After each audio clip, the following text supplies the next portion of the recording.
ధర్మో రక్షతి రక్షిత. ఈ సంస్కృత శ్లోకానికి అర్థం, ధర్మాన్ని మనం రక్షించినట్లయితే అదే ధర్మం తిరిగి మనల్ని రక్షిస్తుంది. అంటే ధర్మాన్ని కాపాడితే అదే ధర్మం మనల్ని తిరిగి కాపాడుతుంది. ధర్మాన్ని కాపాడడం అంటే నిజమైనటువంటి అర్థం ఏమిటంటే, అన్ని వేళలా కూడా ధర్మాన్ని ఆచరించాలి. జగత్తులో ధర్మాచరణను మించినటువంటి శ్రేష్టమైన మహత్కార్యం మరొకటి లేదు. మనిషికి ఆధ్యాత్మిక చైతన్యాన్ని అందించి సక్రమమైనటువంటి జీవన విధానాన్ని చూపిస్తుంది ధర్మం. మనిషికి ఆత్మజ్ఞానం అంటే సోల్ నాలెడ్జ్, దీనిని ప్రసాదించేది కూడా ధర్మమే. ధర్మం మనిషిని మంచి స్థితిలో నిలబెడుతుంది. అధర్మం వల్ల మనిషి పతనమవుతాడని మనుస్మృతి కూడా చెబుతోంది. శ్రీమద్ రామాయణాన్ని రచించిన వాల్మీకి కూడా శ్రీరాముని గుణగణాలను వర్ణిస్తూ రామో విగ్రహవాన్ ధర్మ అంటాడు. అంటే శ్రీరాముడు సాక్షాత్తు మూర్తీభవించినటువంటి ధర్మస్వరూపుడు. అంటే ధర్మానికి ఒక ఫిజికల్ రూపాన్ని, అంటే ఒక రూపాన్ని కనుక మనము పెంపొందించినట్లయితే ఆ మూర్తిభవించినటువంటి ధర్మస్వరూపం ఏ విధంగా ఉంటుందంటే సాక్షాత్తు శ్రీరామునిలాగా ఉంటుంది. ఎందుకంటే సమస్త ధర్మాలు కూడా ఆయనలోనే ఉన్నాయి. అందుకే అందరికీ కూడా ఆయన ఆరాధ్య దైవమయ్యాడు. మనిషి మంచిగా బతకడానికి, ఉన్నతంగా ఎదగడానికి కూడా ఏ ధర్మాలు పాటించాలో విపులంగా చెప్పింది మహాభారతం. ఏ కర్మలైతే మనోవాక్కాయాలకు అంటే మనస్సుకు మరియు నోటికి మరియు శరీరానికి మూడు రకాలుగా కూడా బాధ కలిగిస్తాయో ఆ విపరీత కర్మలను ఇతరుల విషయంలో కూడా ఆచరించకూడదు. అందుకే ధర్మతత్వజ్ఞులు ధర్మశాస్త్రంగా మహాభారతాన్ని భావిస్తారని ఆ మహాభారతాన్ని సంస్కృతం నుండి తెలుగులోకి అనువదించిన నన్నయ్య కూడా చెబుతాడు. శ్రీ వ్యాస మహర్షి కోటి గ్రంథాల్లో చెప్పిన వాటిని కేవలం ఒకే ఒక్క అర్ధ శ్లోకంలో వివరిస్తున్నానని దానిని ఈ విధంగా చెబుతాడు. ఇతరులకు మంచి చేస్తే పుణ్యం కలుగుతుంది, చెడు చేస్తే పాపం కలుగుతుంది. ఇదే అసలైనటువంటి ధర్మ సూక్ష్మం.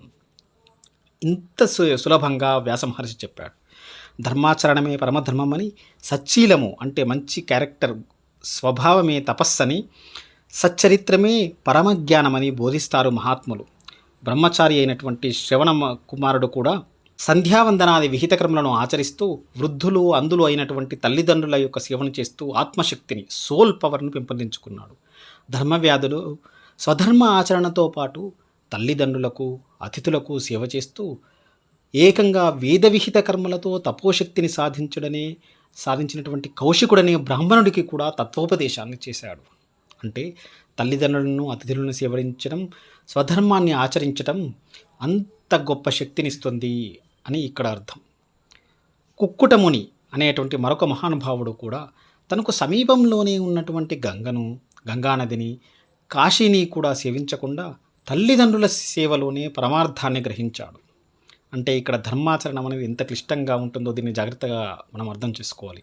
అందుకే మనిషి కూడా తాను చేసేటువంటి ప్రతి పనిని కేవలం పూజను మాత్రమే కాకుండా ప్రతి పనిని కూడా పరమాత్మ పూజలాగానే భావించాలి. ప్రతి కర్తవ్యాన్ని పరమాత్మ యొక్క ఆరాధనగానే భావించాలి.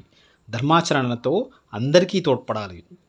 భోగాలను విడిచి త్యాగగుణాన్ని పెంచుకో, ఈ ఐహిక సుఖాలను విడిచి త్యాగగుణాన్ని పెంచుకో అని ధర్మం చెబుతుంది. అహంకారం వదిలి ఆత్మతత్వాన్ని గ్రహించమని ఈ ధర్మం చెబుతుంది. యుద్ధానికి సిద్ధమైనటువంటి దుర్యోధనుడు కూడా తల్లి దీవెన కోసం గాంధారి దగ్గరికి వెళ్ళి తనకు జయం కలిగేలా దీవించమని అడుగుతాడు.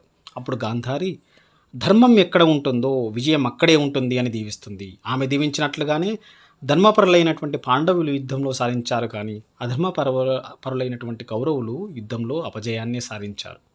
ధర్మ ప్రాశస్త్యాన్ని గురించి చాణక్యుడు కూడా, కౌటిల్యుడు లేదా చాణక్యుడు కూడా తాను రాసినటువంటి చాణక్య నీతిలో ఈ విధంగా వివరిస్తాడు.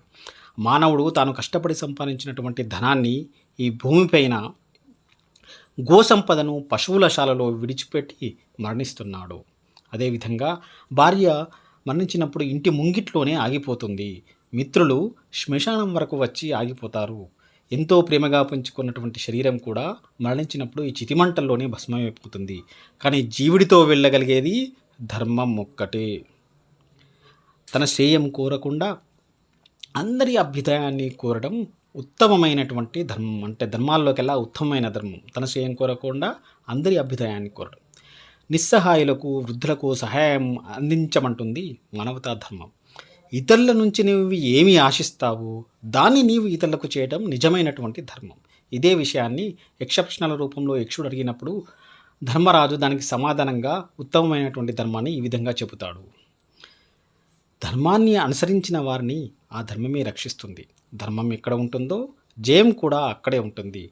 కాబట్టి ఎంతటి క్లిష్ట పరిస్థితుల్లో కూడా ధర్మాన్ని విడవకూడదని మన పురాణాలు, ఇతిహాసాలు కూడా చెబుతున్నాయి. స్వస్తి.